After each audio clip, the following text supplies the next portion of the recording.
Bonjour, comment ça va et comment va la santé?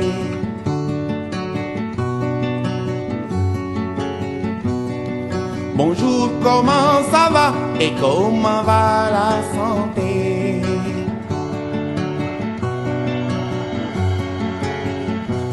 Iwai werdi yaram nelen werle. Iwai werdi yaram tiwai werle. Changay tale payeku. Bonjour, comment ça va et comment va la santé?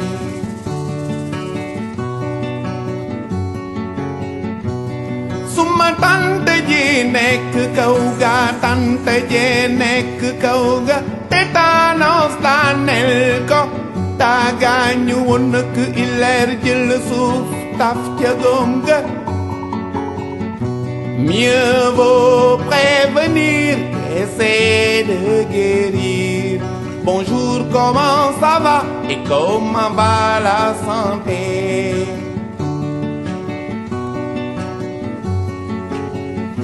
Pengen asen bakkan ci jàngoro yi, di leen asen bakkan ci jàngoro yi, di leen asen njaboot ci jàngoro yi. Dañoo bare feebaru sida, tuberculose, tétanos, bilharziose, parasitos. Dañoo bare. mbokk yi nga xamante ne ñoo fi daje ñëpp ñu ngi nuyu ku nekk ci turam ak santam di leen balu àq ci toogaay gu yàgg gi, naaj bi tàng na bu ko defee ñi ciy jéggalu bu baax. dañuy njëkk a indi kàddu cant ak gërëm ci kilifa yi nga xamante ne ñoo ñu may tey bés bii ñu def ko fi te mooy kilifay paroisse bi. bu ko defee ci turu président d'honneur parti bi, ci turu présidente nationale des femmes, donc ñi ngi leen di gërëm di leen sant, di leen gërëm ci am gërëm sant bu am fu mu tàmbalee mais amul fu muy yem. bu ko defee tamit bu loolu weesoo ñu ngi nuyu délégation bi nga xamante ne moom la fi président d'honneur parti bi yebal. bu ko defee xam naa bu ci kanamee dinañu jël kàddu, donc mu am délégation bu am solo bu fi teew. bu ko defee di nuyu tamit képp koo xamante ne ñëw nga te mooy ñi toog ci bâche bi ngir yàlla ak bés bi ñu dëgmal nii. bu ko defee xam naa comme naaj na ba pare dañuy def rek dugg ci programme bi te mooy dañuy njëkk a jox kàddu ki nga xamante ne moo war a wax ci turu paroisse bi. salaamaaleykum mbooloo mi maa ngi ku nekk ci turam ak ci santam ci turu paroisse bi ci père curé Raphaël Diop dafa bougé nag nekk fii dafa génn ak turu femme catholique yi Marie Fall di doon suñu présidente moom itam dafa jàpp loolu moo tax mais moo waroon a taxaw fii pour wax ñun nag ñu leen di gërëm di leen sant ci lii ngeen def tey. rafet na am na loo xam ne père bi wax na ko fi keroog entre chrétien ak catholique yi ñu doon benn. waaw da ngeen ñaan pour ngeen ñëw def ko fii mu may leen ko ngeen ñëw def ko fii nee na nag mu ngi leen di gërëm yéen ñëpp ndax lii kontaan na ci trop képp koo xam ne ñëw nga fi nag. yal na say aajo faju loo bëgg ci sa yaram yal na la ko yàlla may. yéen bi liggéeykat yi jërë ngeen jëf gàcce ngaa la ma ci yéen ndax lii dafa nekk feebar boo xam ne metti boo xam ne kenn mënu la ko wax waxatuma la nga di ko def te fayeekuñ la dërëm.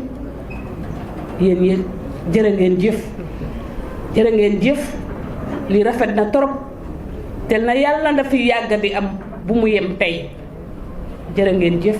maa ngi leen di gërëm di leen sant ci turu paroisse Saint-Jean bi leen dalal président Malka Fall jërë ngeen jëf que la fête soit belle. Merci madame Rose bu ko defee rek xam naa ki ci tegu mooy dañuy jox kàddu gi sunu présidente nationale des femmes di madame Ndeye Coumba Diène Ndiaye.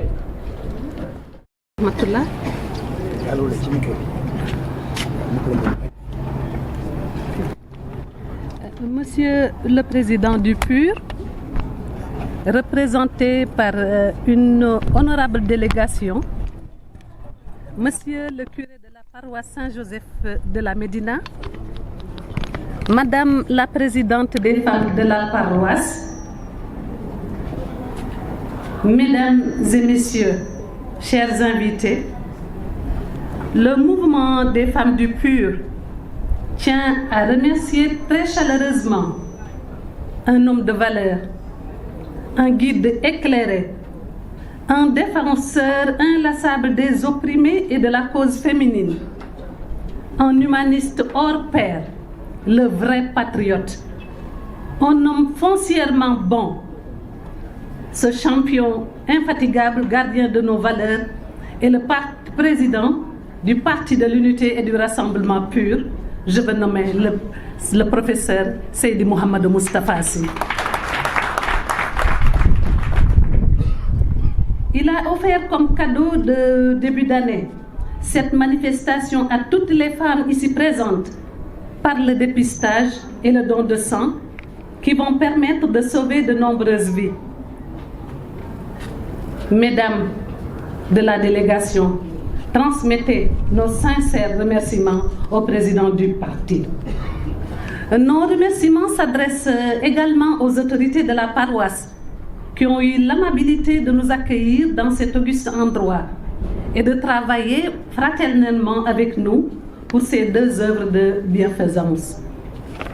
Monsieur le curé, Père Raphaël Diop, ce noble geste que nous apprécions à sa juste valeur est un symbole fort qui démontre que la souffrance des populations vous préoccupe et les œuvres sociales à offrir aux populations, pour vous comme pour nous, du PUR, sont un vrai sacerdoce. Nos remerciements vont également aux membres du directoire ici présents, aux coordonnateurs et présidents de commission, aux secrétaires généraux et membres des cellules et sections.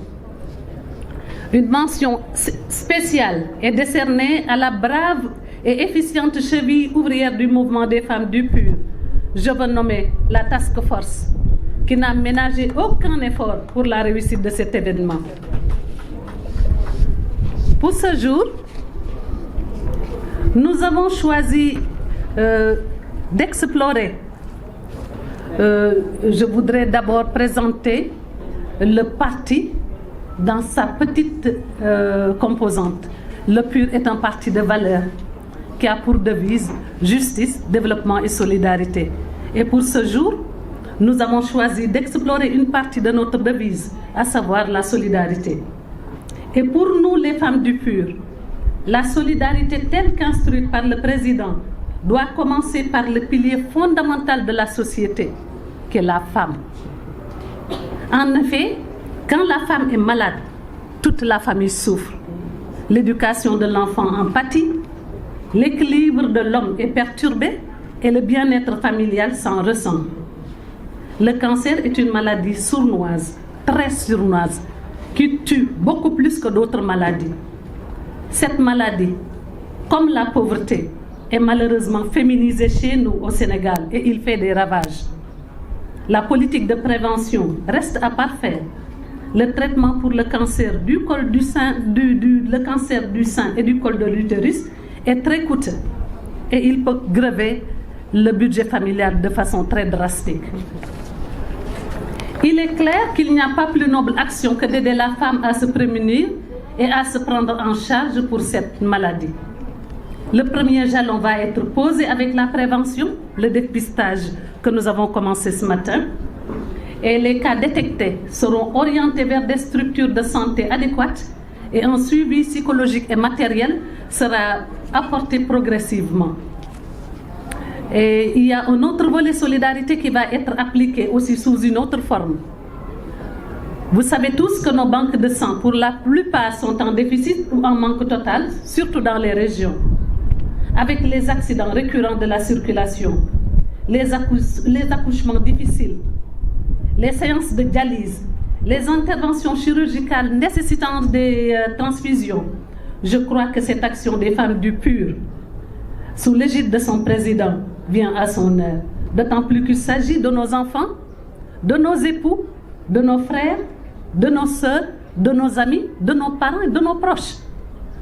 Toutes les femmes sont concernées par nos actions et nous souhaitons, après le lancement de cette édition, poursuivre, étendre cette formule que nous proposons aujourd'hui dans tout le Sénégal et même au-delà. Merci, camarades et sœurs, merci jeunesse vaillante, merci à vous femmes pour tous ces efforts. Merci aussi à la presse et à toutes les bonnes volontés qui ont bien voulu donner de leur temps, de leur énergie et surtout de leur sang. Je vous remercie.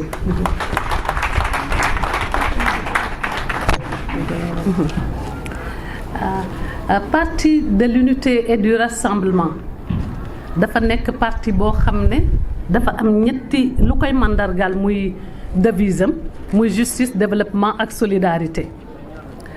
Ci bésu tey bii nag ñu tànn benn pàcc ci devise boobu toftale ko jigéen ñi muy solidarité. Xam nañ ne jigéen bu feebaree société famille am yëpp dafay feebar. Jàngu xale ya dina sooxe, équilibre kër ga du matale tamit te wax dëgg yàlla koom-koom ak lañ fa doon yaakaar yëpp dafay taxaw. Feebar bi tudd cancer muy cancer du col de l'utérus et cancer du sang dafa nekk feebar boo xam ne comme sànq ni muy dawe ci image yi ñuy gis nii feebar boo xam ne dafay làqatu te pour faj ko dafay xaw a diis traitement bi dafa cher te kër gu mu dugg defe naa ne boo moytulee li ñu am yépp dinañ ko mujj dugal ci faj boobu ndax faj bi dafa metti te diis. Ci loolu la ñu xalaat ne dinañu def prévention ndax prévention système de prévention yi ñu tëral fii ci Sénégal dafa xaw sooxe matalewul moo indil tey ji ñu def séance de dépistage bi may ko jigéen ñi gratuitement pour ñu mën a saytu seen bopp xool li nekk seen yaram yépp ba mu mat te ku ko ci ñu ngi ñaan yàlla bu fi kenn jóge feebar dal ko mais ku ci am soupçon wala dara jàppale ci rek dinañ la gunge tette la yóbbu la ci structure de santé yoo xam ne xel la ne dinañ la mën a saytu te duñ nañ la dalal sa xel tamit mooy suivi psychologique bi toppatoo la ba nga xam ne la ca war yëpp dinañ ko matale ñun PUR. Édition bii nag fas yéene nañ ko tamit jàllale ci Sénégal yëpp te ci yeneen kii yëpp tamit ci yeneen région yi et même au-delà du Sénégal fas nañ ko foo yóbbu tamit.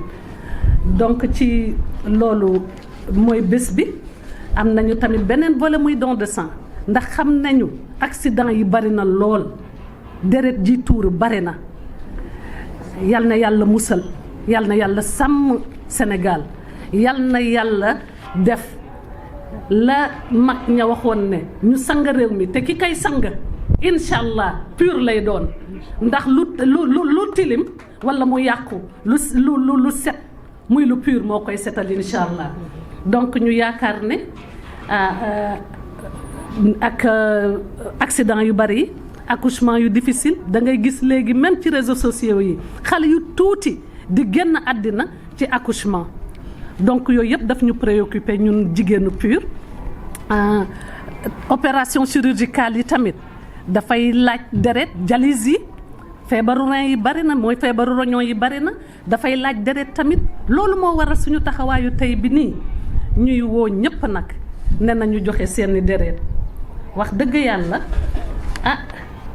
may woo nag jeunes yeeg jigéen yeeg ñëpp di leen wax ne aji loro gi moo soxla seen deret ngal la bu leen ko ne déedéet jox leen ko ba mu ne bëreet nga am yool am ngërëmal xeet loolu moom dinañ ko di ko toll fu ñu toll di ko yaatal ci xale yi di leen wax di leen conscientiser ci loolu pour ñuy mën a joxe deret muy acte benn acte boo xam ne citoyen bu nekk da ko war a def citoyen bu nekk sa warugar la ñuy ñaan ñëpp daal ñu bàyyi xel ci feebaru cancer te dafa nekk feebar boo xam ne nañ ñëpp xam ne mën nañ ko faj mais fagaru moo gën faju dañ ciy teel a jóg buñ ko teelee dépister comme nii ñu orienté nit ñi ci structure de santé yi jàppale leen ci defe naa bu ñu leen toppee ni mu waree rek def système de prévention yoo xam ne dina matale rek feebar boobu dina fi jóge wala mu wàññeeku fi loolu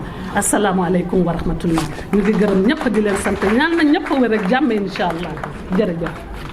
kon jërëjëf présidente nationale madame Ndeye Comba bu ko defee defe naa kàddu yu mu fi wax li tubaab di naan c'est pas tombé dans l'oreille d'une sourde bu ko defee yàlla nañu yàlla defal dégg ak topp ba li ñu fi dajale ñu matale ko te mooy xeex jàngoro bi tàmbale ko ci prévention ba ci fagaagal ko ba mu génn ci réew mi. bu ko defee xam naa sans plus tarder waxoon nañ ni président parti bi amoon na délégation bu am solo bu mu fi yebal bu ko defee rek ñu woo monsieur Cheikh Ahmed Tidiane Sarr mu joxe cadre président d'honneur au parti bi. À mon père Raphaël Diop, à Madame Rose qui la représente dans cette cérémonie, les autorités de la paroisse ont compris les paroles du sage qui disait à juste titre qu'être trop juif, trop chrétien ou même trop musulman, cela risque de nous basculer dans les vides du sectarisme. Soyons partisans de Dieu si nous voulons vivre en paix. Vous avez démontré, vous autres autorités de l'Église, que vous êtes les partisans de Dieu au même titre que ces nombreux militants du pur qui appartiennent à une autre confession. Fuir le sectarisme pour consolider le vouloir vivre ensemble. Parce qu'une nation, c'est d'abord le vouloir vivre ensemble. Et Mère Teresa disait à juste titre, je le cite, je peux faire des choses que vous ne pouvez pas.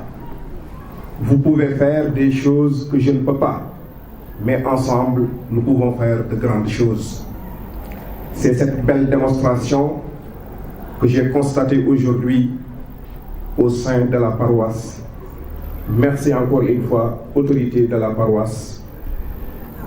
Après cela, ces remerciements adressés par le président aux autorités de la paroisse, le président remercie également le mouvement national des femmes du PUR qui donne l'occasion de mettre en exergue encore une fois les idéaux du parti de l'unité et du rassemblement, ce parti qui met l'homme au centre de ses préoccupations.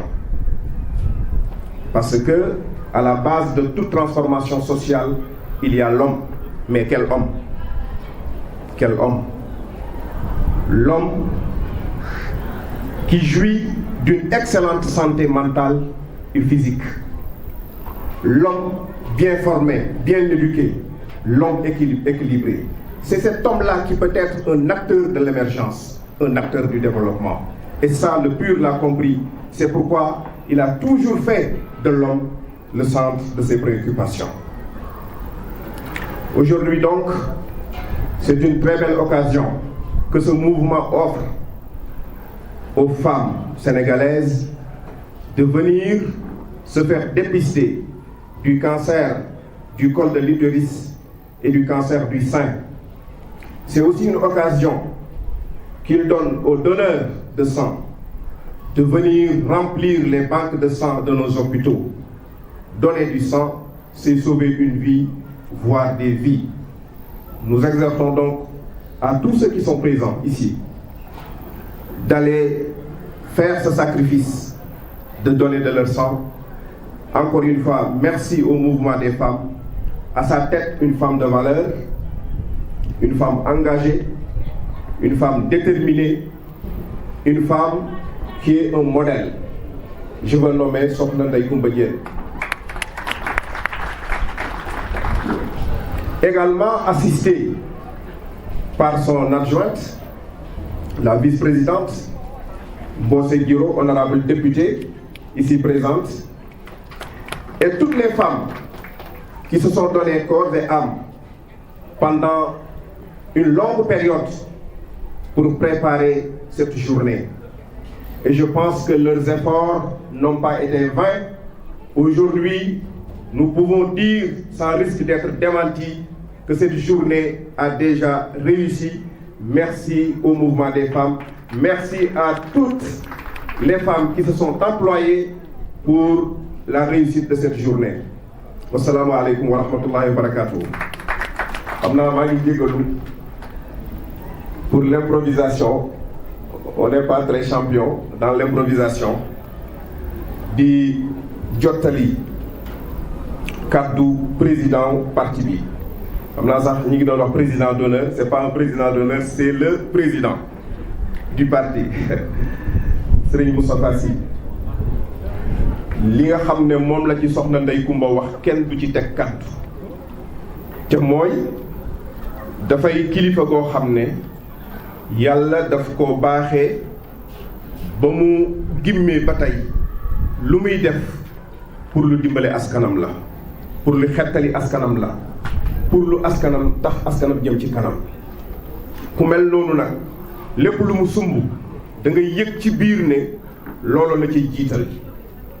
moo tax ñu yëkkati kàddu te di ko yëkkati ci turu madame Sy mi nga xam ne nii ak délégation bi mu àndal ñoo ko fi représenté di ko yëkkati ci turu directoire bi nga xam ne nii suñu mbokk Cheikh Ahmed Tidiane Ndiaye mi ngi ci bokk ak ñi nga xam ne ñoo fi teewal ñoo jiite mouvement yi ak commission yi ci parti bi ñëpp teew nañ ak responsable parti bi ñoom ñëpp teew nañ di leen sant bu baax ci journée bi di wax nag ne ñi ngi jiital ci cant gi ñi nga xam ne ñooy autorité paroisse bi kilifa yi nekk ci paroisse bi ndax ñoom dañoo dégg waxu kilifa nga waxoon ne nee na nekk jullit wala nekk yahud wala nekk chrétien nee na ba xër ca ba ëppal ca nee na du loolu lañ soxla li ñu soxla mooy ku nekk dund sa diine waaye du tee nag am na foo xam ne daje nañ fa mooy ñun ñëpp ci yàlla leen jógee loolu ñoom comprendre nañ ko te doxal nañ ko